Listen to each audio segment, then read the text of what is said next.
Yeah.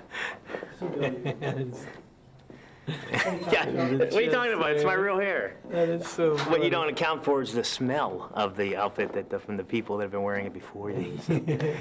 So, Woody, I guess I'll start with the standard sucking up. No Country for Old Men, you were awesome in that movie. Well, thanks. You know, and I guess the big question for first, do you still have game?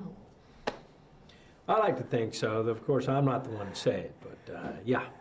I mean, you know, White Men Can't Jump, great movie, a classic. I don't know, it's not old enough to be a classic, I guess, but played a basketball player and here you're playing a ball player again.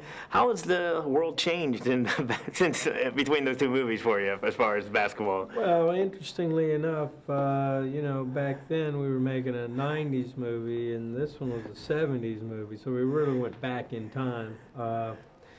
But I don't know, I still feel like I love the game, I love playing, I don't feel any slower. You know, a lot of people would say, well, you've lost a step. Well, I don't really feel so much that way, you know. I still like to think that I have my youth, but when I get into situations like that, a pickup game, something, it's like, what was I thinking? You know, getting old. But if you were alive, if you were the same age you were now in the 70s, what do you think you'd be doing? Do you think you'd be doing the same thing, or how would your life be different if you were? Well, that would mean that I really had a full experience of the 60s, which I would be glad about. I'd have less brain cells, although in some ways that's unimaginable. But I do, you know, I don't know.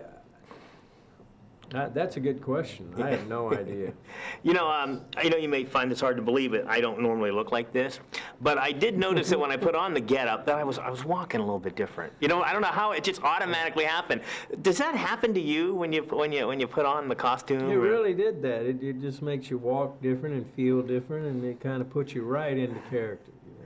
Are you glad that they don't trade actors in movie projects like they do in sports things? You know what I mean? You get into it, you imagine a horror level. Yeah, Woody's not doing it. Let's trade him for. Oh, that'd be terrible. Oh, I can't imagine that. Now you didn't. I don't remember. I remember in the movie at the halftime skit, you weren't in costume, but later on, and they had the actual team during halftime in the outfits. You weren't in a part of that, were you? Did you get?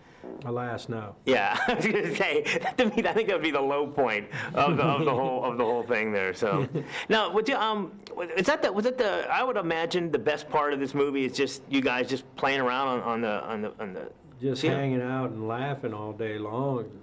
You know, at first, you know, it's kind of funny how almost timid Will is. You just think, Jesus, is this really the funniest guy in the world? And then after a while, he starts to relax, and oh my God, is he funny? Yeah. He's just great fun to hang with. But so, Andre and Will Arnett, and I mean, all of the guys just had such a great attitude. It's almost like we felt like, hey, we're here part of some great fun experience, you know. Everybody was kind of aware of that, so it was a real good vibe on the set. Yeah, keep it real. Hey, you too. Thanks.